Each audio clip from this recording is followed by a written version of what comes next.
How's it going, everyone? My name's John Snyder, and this is After These Games. And as you can probably tell, I am a huge Godzilla fan. I grew up watching the Godzilla movies since I was 3 years old, so about 20 years now.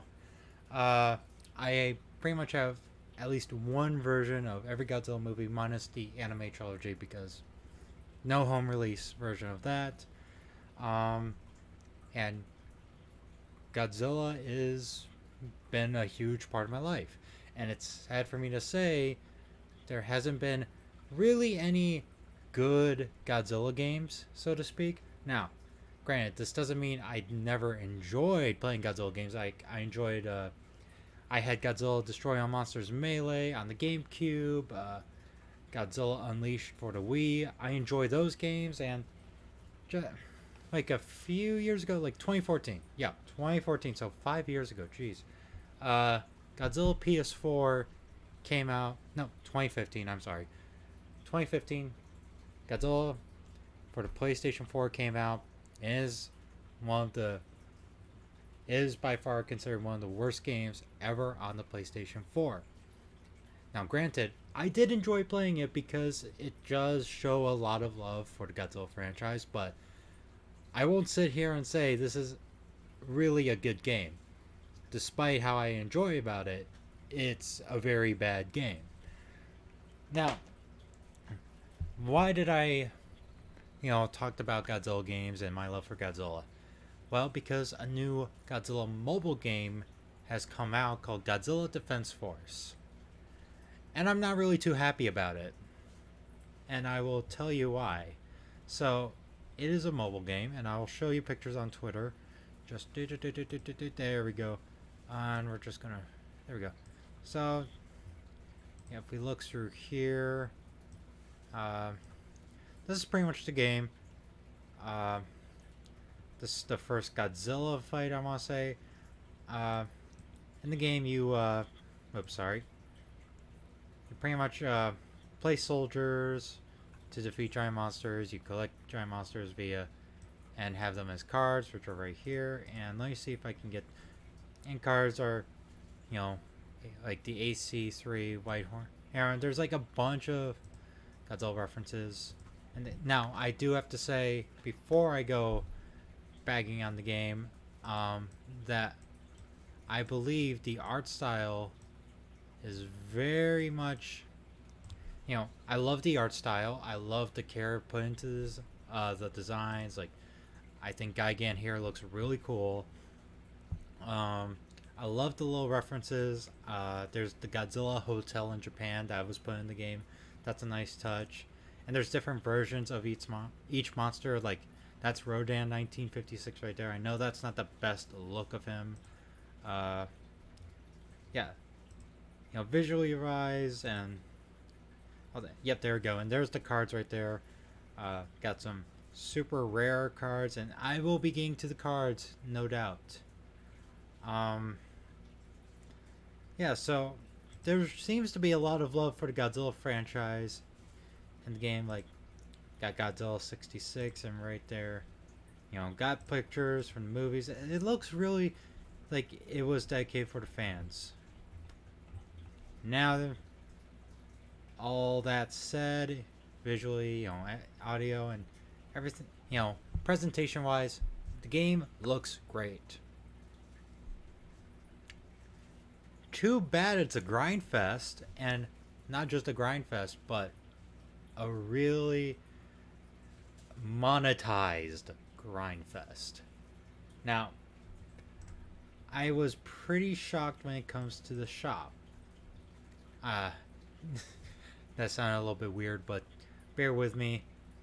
That how expensive everything was. Now, I didn't fool around the shop. I just saw the prices, and I have a rough idea how it works. Before I get into the shop, though, I really just want to. Oh, my phone's over there. Sorry. I gotta stop putting my phone back there for me to grab it, later. Anyway, what the actual gameplay of on the phone, I don't have a way to really showing you gameplay footage. Revolves you doing that, a lot, just anywhere really. Um, Also, getting money, setting up buildings, to get better stuff, and so on and so forth. To defeat monsters, get better cards, to use better powers, and to level up. And yeah, see, it's a strategy game, but the problem is there's not really much strategy to tapping on the screen. Granted, yes, throughout the you know game, you get more money to buy better facilities, and you can level up said facilities. So there's a certain aspect to strategy, and the cards do play in with the strategy. But you don't have really. There's still not a lot of freedom to it. You just press button. The game itself does a thing. And now we're going to just get to the shop real quick. And you use brew crystals to buy card packs. And so 100 Exnium pack is 99 cents. And what costs for a basic normal card pack is 100. So it's 99 cents per pack. But if we look through the 500 is 4.99, which makes sense. Then we get to 9.99 for the about 1,200. No, like for 100. So you might think that's a deal, but then we have 54.99, which we're getting to really ridiculous prices, and 99.99. See, this is a mobile game. The problem is, those aren't actual physical things. You spending $100 on practically nothing. And okay, let me rephrase that. You're spending $100 to practically get. Let me just very sloppy edited. To get card packs, either a normal rare card pack right there, just from the Exnium crystals. So you don't know what you're going to get. So this is gambling. But you're not really getting anything physical in return. You can't really return those. You can't get your money back. Nope. Once that you spend your money on those cards, it's done deal. Now you do get a free card every 6 hours. 6 hours. So, and then there's this Monster Stone card back, and you have to have 150, and I have 15, so you have to grind for that or buy for that. And you have card packs right here. So a normal package will cost you $9.99.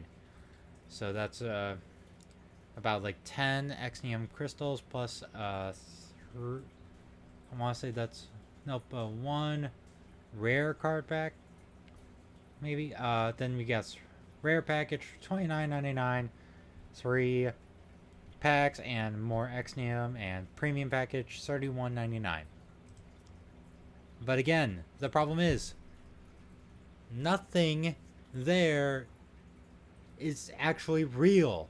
It's only beneficial to that game and that game alone.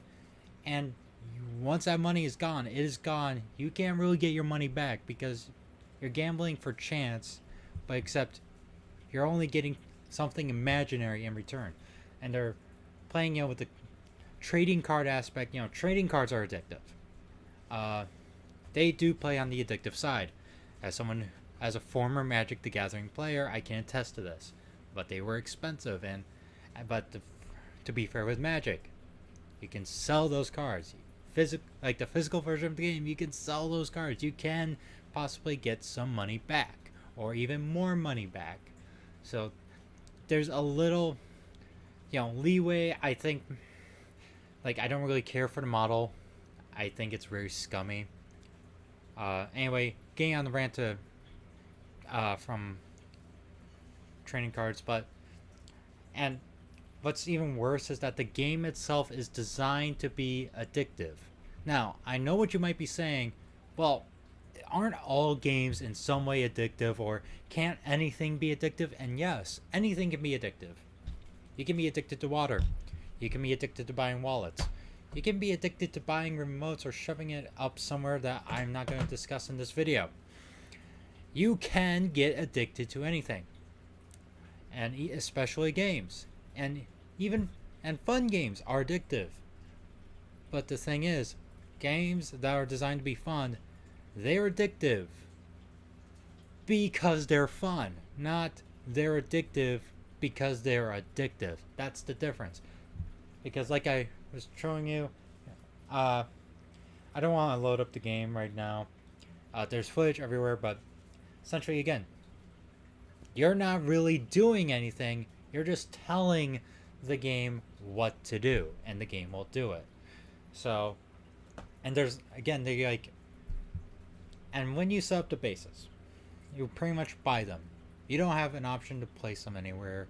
You know, there's no strategic placing, and even when the soldiers and the tanks and stuff, there's no way to place them. You just summon them, and then they will automatically go to the front and shoot at the monsters.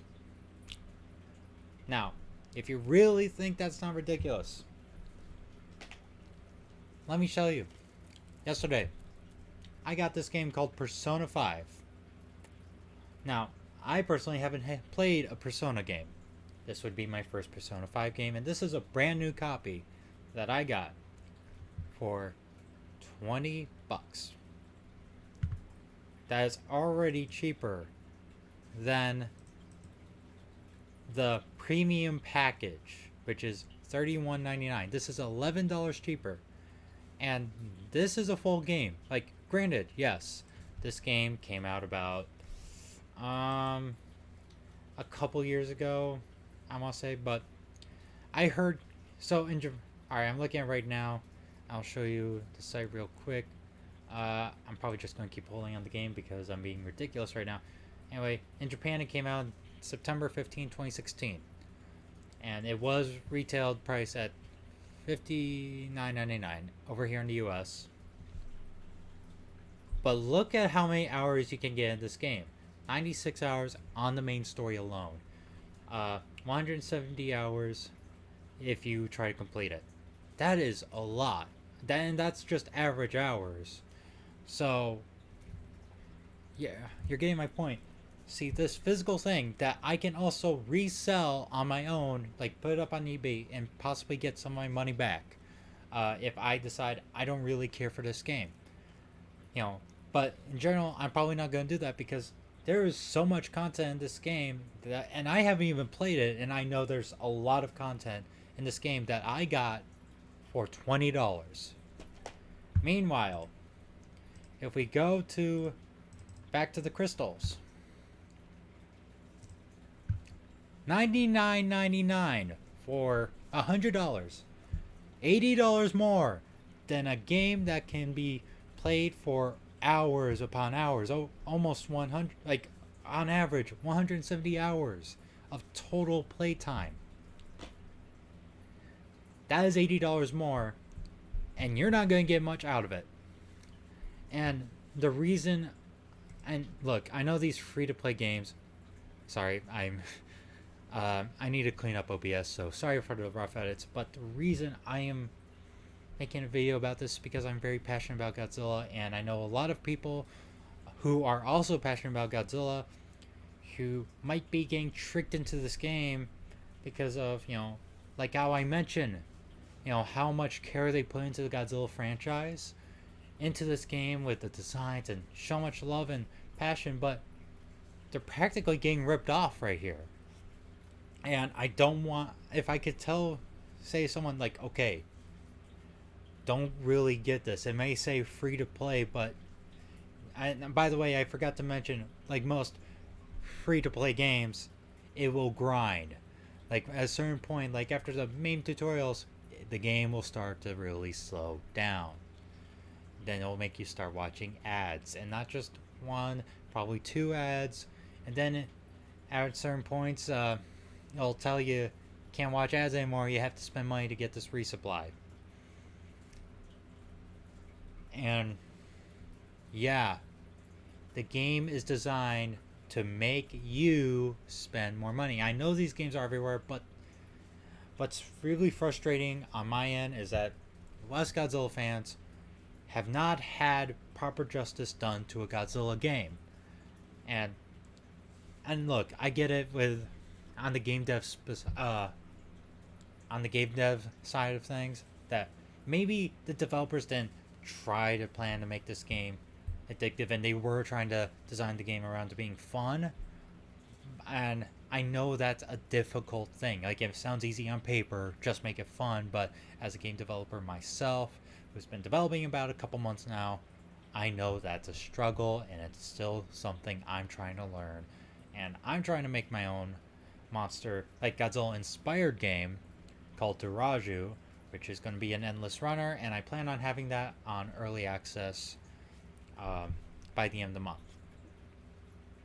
And trust me, I'm not going to monetize that game, but it is so frustrating. I can't say how frustrated I am with this. Like, we don't. We're at the point where we should say we don't care if we have to spend a couple of bucks, $10 on mobile games. Alright?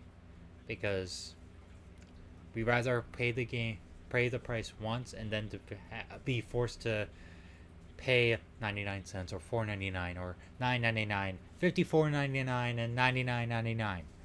You know, hundreds and hundreds of dollars on this one game that's probably not where you're not even really doing anything. You're just being addicted. And what's also, this is another warning sign. Just because something is addictive doesn't mean it's actually fun. Like I told you, the game is very addictive. But I can't sit here while I'm playing it saying I'm having fun just tapping on the screen. Do you really want your Godzilla game to be you tapping on the screen? We gotta demand better. We gotta demand to have a really good Godzilla game, and I think we're all just kind of sick of just the mediocre or the ones that are trying to rip us off. I know this was a longer ranting video, and I said I was going to try to stay on more positive topics, but I think that's just, well-wishing, and there's some topics that, even if they're negative, I gotta talk about because I am passionate about this. And like I said, we deserve better. Anyway, if you are here, want to leave a like, want to leave a dislike, you can do either of those. Leave a comment telling me why I'm wrong and why I'm not a real Godzilla fan. Subscribe if you want to watch more of my videos, but you don't have to do all of that because the only thing I really want you to do is to be awesome and stay awesome. And I'll see you guys after these games. Take care.